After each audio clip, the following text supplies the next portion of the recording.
Muy buenos días, Panamá. Hoy es lunes 16 de enero. Usted nos ve por Next, Canal 21, nos escucha por KW Continente. Un día en el que, como escucharon a José Luis, pues la política arrancó y arrancó con fuerza este fin de semana.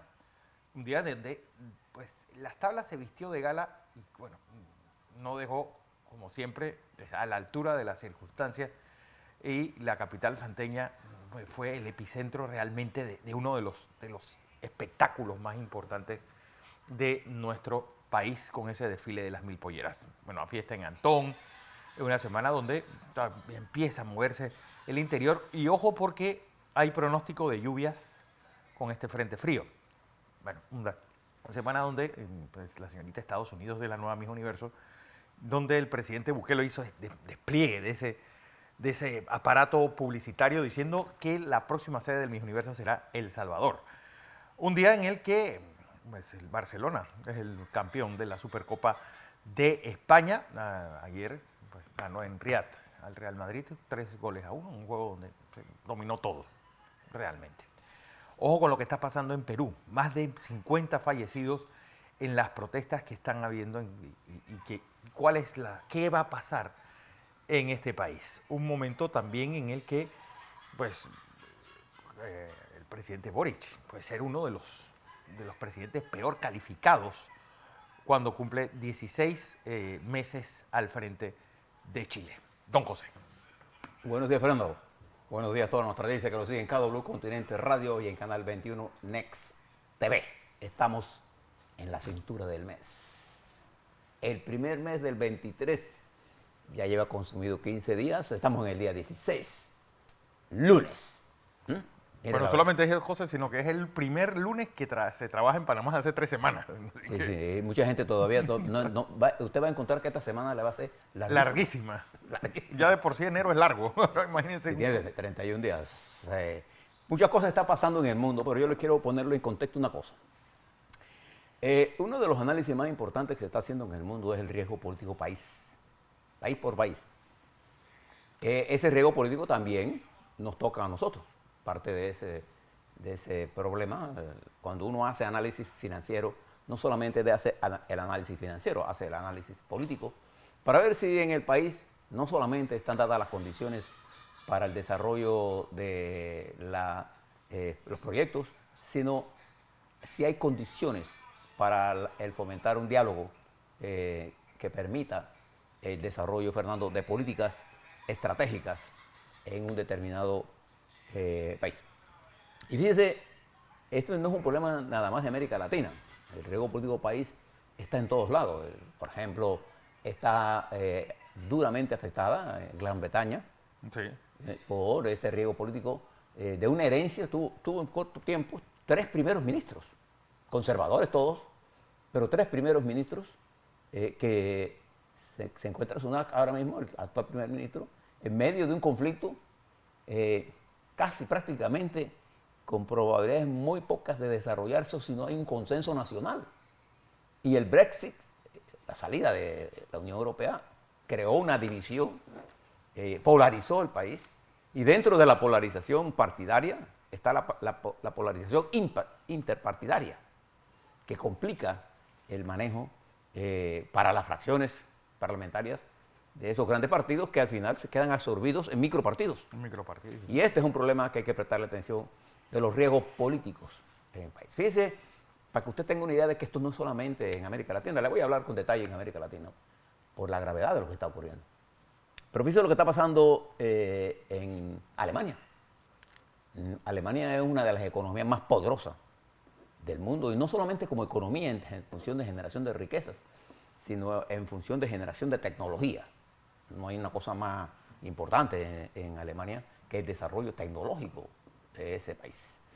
La ministra de Defensa, Constantin Lambrecht, renunció como ministra de Defensa porque ella es miembro del Partido Social Demócrata, de la cual es el canciller Scholz, su presidente, de una coalición que se llama la coalición semáforo, rojo, verde y amarilla, siendo los rojos los socialdemócratas, los verdes los Los verdes. los verdes, Los ecologistas. y los amarillos, los liberales.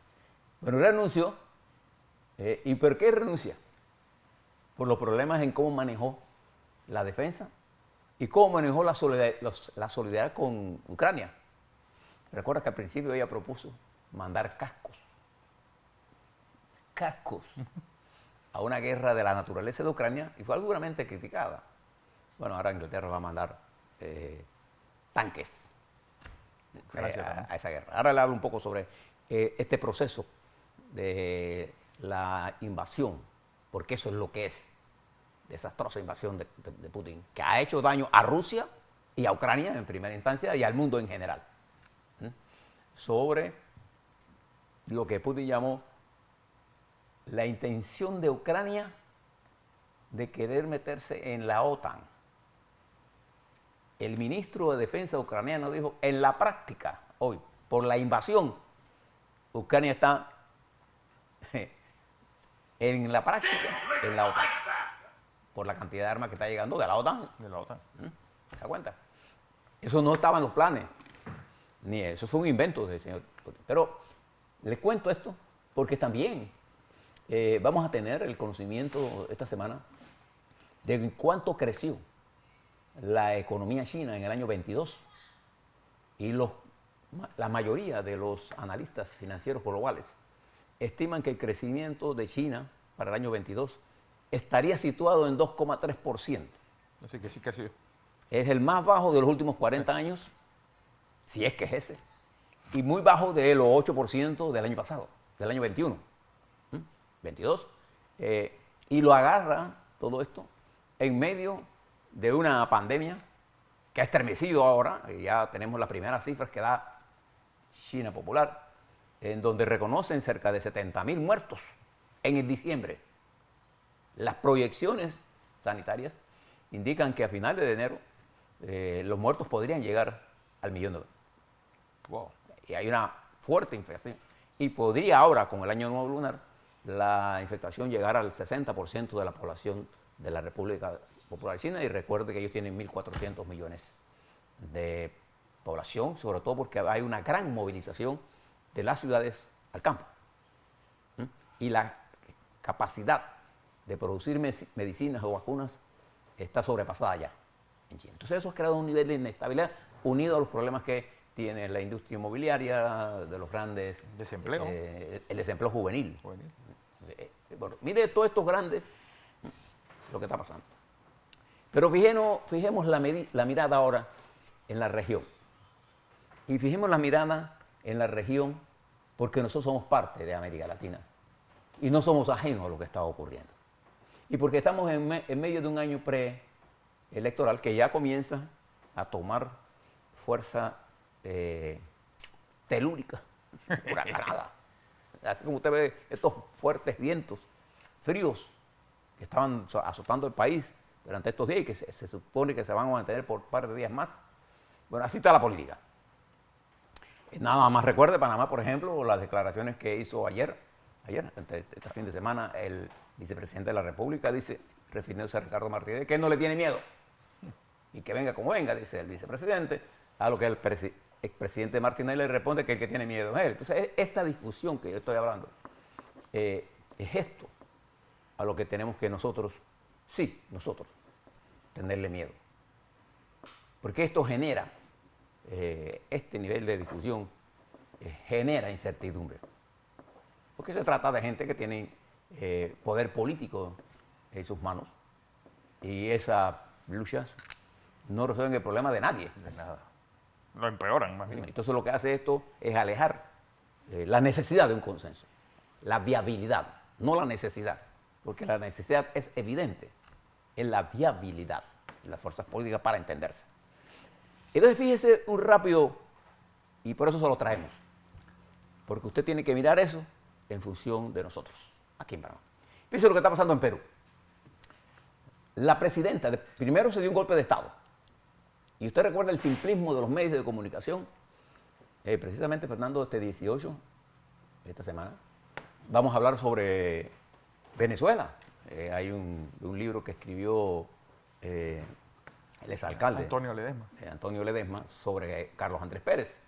A mí me toca ser parte de ese debate, pero un debate interesante, porque lo que pasó en Venezuela fue precisamente la pulverización que se hizo del sistema político. El resultado fue Chávez, el iluminado, ¿no? Y desde Chávez hasta Maduro, lo que ha pasado en Venezuela es la destrucción de la estructura económica y como consecuencia la pobreza se ha apoderado de la mayoría de la población venezolana. Entonces, si usted mira lo que está pasando en Perú, allí todo se concretó a los medios que el problema era solamente el presidente Castillo, Pedro Castillo. Bueno, se lo llevaron por los cachos, lo destituyeron, lo declararon vacante por toda una serie de acontecimientos y eso no ha resuelto absolutamente nada. Eso lo que vino fue a provocar una crisis, ahora sí, institucional general. Dina Boluarte el sábado pidió perdón por los muertos, pero que ella no iba a renunciar. Y entonces ella no se ha dado cuenta que ella casi está prácticamente renunciando. Sí. No se ha dado cuenta. ¿Por qué? En primer lugar, Dina Boluarte, la actual presidenta, en las elecciones en que participó, no sacaban ni 2.000, 2.500 votos. Ella no es una dirigente nacional. Que tiene más conocimiento que Castillo, pero eso no le da. Digo, que más conocimiento que Castillo tampoco es que tiene que ser un pero no tiene, analista. No tiene las cualidades de un dirigente, de un líder o de una lideresa. Entonces las movilizaciones se han intensificado tanto en Lima, en el Cusco, en Puno, en el resto del otro Perú, a tal punto de que los manifestantes en las calles piden la destitución constituyente y el cierre de la Asamblea. Eso es lo que piden. Ella dice que ella no va a renunciar y se extiende la protesta social y ella tuvo que recurrir el fin de semana, el domingo, a partir del domingo, hay una especie de estado de sitio, una declaración de urgencia nacional que le da la capacidad de poder intervenir, no hay libertades. Pero la protesta se va a hacer con y sin eso, porque hay regiones en donde quien manda son los dirigentes locales. Por ejemplo, en Puno, ¿qué ejército hay ahí? No. Entonces, creo que Perú entra en ese ciclo de quebrantamiento absoluto de la institucionalidad con unos medios auspiciando la fracturación total de la sociedad peruana. Entonces, nos vamos a enfrentar a la profundización de la crisis y no a la solución de la crisis en Perú. Y esto va a tocar a todos los estamentos, incluyendo los militares, que son parte de este proceso. Entonces, esto que está pasando en Perú se agudiza en Ecuador. Observe, por ejemplo, ya reconocido por el propio presidente Lasso, que el crimen organizado se ha convertido en el principal problema de él, más la fragmentación en la Asamblea que él no controla. Ni tampoco la presidenta de Perú controla la Asamblea. Entonces, ¿cómo se puede implementar políticas sin ese control político? Cuando ellos controlan, ni siquiera tiene capacidad de provocar cierto nivel de alianzas necesarias, de colaboración necesaria para que la democracia funcione cuando la oposición es colaboradora y es oposición, pero es colaboradora de las políticas que están correctas. Cuando se oponen y controlan un órgano del Estado, entonces, amarre usted se. Esto es un problema que está sufriendo el presidente Lasso. Igual que en Chile. El presidente Boric llega porque la mayoría de los partidos políticos grandes desaparecieron en la escena, se eliminó el centro, pero ganaron el control del Parlamento. Y el presidente no tiene el control del Parlamento, pero tampoco tiene una estrategia para manejar. Y este año 23 va a haber reforma constitucional, ya está aprobada. En diciembre habrá votaciones, pero el país se enfrenta a problemas inmediatos: el desempleo, la inflación, los problemas de los mapuches, los problemas de la migración, los problemas de la inseguridad ciudadana. Entonces, el presidente tiene una multiplicidad de frentes abiertos y no hay una estrategia que obligue o que permita una especie de coalición para gobernar. Ni hablar de Argentina, donde también habrá elecciones ahora en octubre, y el país se enfrenta a una inflación de 100%, sí. 95% terminó el 22%, a una hambruna en áreas importantes del país, es una confrontación del presidente con la Corte Suprema de Justicia. Y habrá también elecciones en el Paraguay.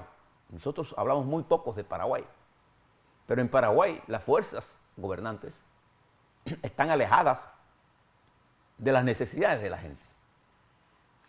Y en Brasil, en donde Lula ganó las elecciones, que Bolsonaro no reconoció ni reconoce, se produce un intento golpista el 8 de enero, que la Corte Suprema de Justicia ha encontrado responsables, y entre esos responsables abre causa criminal contra el expresidente Bolsonaro y contra varios de sus ministros, y en donde se encontró negligencia o colaboración de militares y de la policía de seguridad y del ministro de seguridad, y que se han tomado decisiones. Torres, por ejemplo, está preso y hay más de 1.500 detenidos, pero esto no ha resuelto el problema de la crisis de Brasil.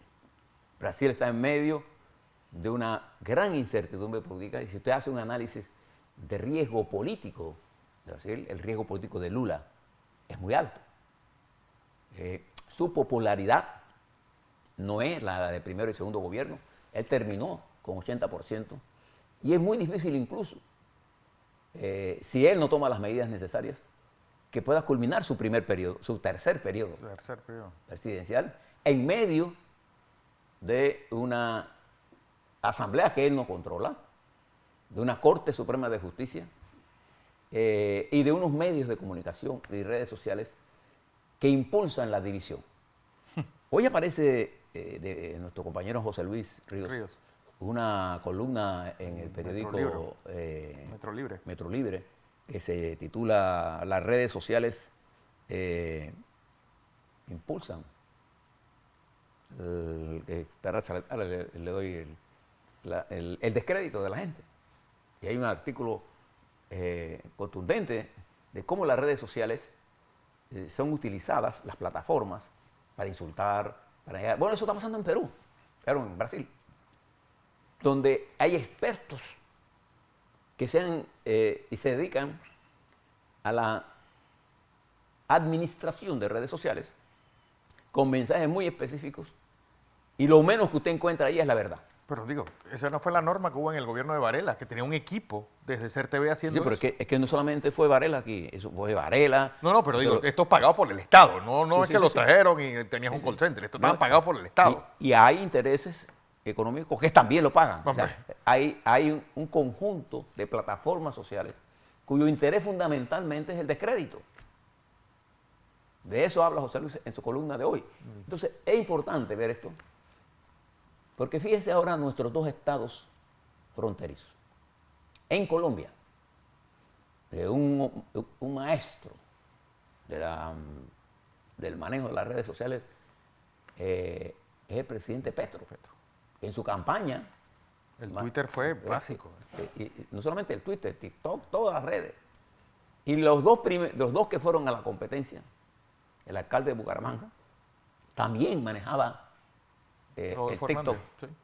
Y entonces, el debate no era sobre la verdad ni sobre los planes reales, era sobre quién decía mentiras mejor elaboradas. Y esto ahora se convierte en Colombia en un problema para Petro, que necesita obtener recursos para financiar su plan social. Y una de las cosas que impulsa Petro, sin conocimiento técnico de lo que está hablando, es la eliminación de la explotación mineral y de hidrocarburos. Entonces uno se pregunta, ¿y cómo piensa desarrollar el país? ¿Y con qué financiar? ¿Con qué va a financiar todo esto? El eje central de la reforma agraria es una política divisionista por sí sola. Le hablan quien tuvo una experiencia en Panamá. Nosotros dirigimos aquí en Panamá la reforma agraria que impulsó Torrijos. Y la reforma agraria es un elemento muy alto, sensible en la división social. Entonces, Petro. Y fíjese en nuestro vecino de Costa Rica, ahora enfrescado en políticas, una ministra de salud que contrató a un influencer para atacar a periodistas. Y el presidente dice que él va a defender a la ministra. Entonces, usted está viendo ese proceso de desestabilización en toda nuestra región. Lo ve en Jamaica, usted lo ve en Cuba, en donde el cierre de las posibilidades de cualquier cosa a la juventud la bajaron del carro del desarrollo hace rato. Entonces la protesta en Cuba se resuelve exportando migración ilegal y reprimiendo la disidencia. En Haití, ¿desde cuándo no hay gobierno, Fernando? En Haití. Y esto está afectando a República Dominicana. Entonces, en el Caribe, Jamaica, con los graves problemas de seguridad y de el control del crimen organizado de gran parte del territorio de esa isla, creando problemas en la América insular, en la América central también. Escuché el discurso de Yamatei, del presidente de Guatemala. Yamatei.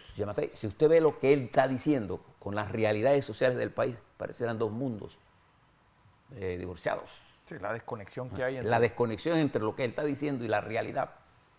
Y mientras el presidente Bukele aparece en un espectáculo de Miss Universo hablando de la grandeza de Salvador. Cuando usted estudia Salvador se dará cuenta que los problemas sociales, de desempleo, de bajos salarios, siguen igual. Migración. Y su política de seguridad es una política de detener a todo el que crea que es mara, no importa que usted sea o no. Y hay más gente detenida que no son delincuentes que delincuentes detenidos. Sí, porque 60.000 personas, yo no creo que todos, entonces es más grande que el ejército de varios países. Sí, entonces este problema de América se hace exponencial, porque en la democracia más importante de nuestro país, de nuestro continente, ahora, americano, incluyendo a los Estados Unidos ahora, o a Norteamérica, que es Canadá, Estados Unidos y México. México. En los Estados Unidos, ahora resulta que el presidente Biden también tenía documentos de seguridad ocultos o en sus residencias o de su hijo, que está en proceso de investigación. El presidente Trump y su organización, expresidente Trump, fue condenado a pagar 1.6 millones de impuestos por defraudación fiscal. La Cámara de Representantes ahora intenta desarrollar políticas para echar para atrás lo andado en los 2 primeros años de Biden, pero tienen un problema. No controlan el Senado y no controlan el Ejecutivo. Pero sí tienen influencias en la opinión pública. Entonces aquí se nos presenta una situación bien compleja. Y le hablamos de todo esto, Fernando, porque el riesgo país, hay un informe que sacaron sobre el riesgo país por país. El riesgo político de nuestro país es menor que en la mayoría de las áreas. Y el crecimiento económico de Panamá en el 22 es mayor que toda América Latina. Y la inflación es una de las más bajas de toda la región. Pero el riesgo político nuestro está por encima de estas realidades económicas que le estoy contando y de inflación. Y aquí está el peligro porque nos enfrentamos a un proceso electoral. Y en el proceso electoral las pasiones tienden a incrementarse y a desbordarse, sobre todo cuando están empujadas por intereses que lo que menos le preocupa es realmente encontrar políticas para desarrollar el país. Están más interesadas, Fernando, en la confrontación que en la realidad. Así es. A la vuelta vamos a hablar un poco sobre la política, esto que está ocurriendo. El PRD tiene elecciones pero reunión de directorio el 22, se van a tocar temas importantes el próximo domingo. Entre ellos, si hay no primarias para escoger a los diputados. Y además eso está en los estatutos. Hay una serie de cuestiones que están pendientes. Está todo el tema de cambio democrático. Está el tema de cómo el Tribunal Electoral va a manejar esta epidemia de mentiras que está en las redes. ¿Qué actitud va a tomar frente a todas estas cosas? Y es mejor que lo haga ahora, porque arrancan todos los procesos de primaria el próximo día. A la vuelta, eso y más Así para es. ustedes.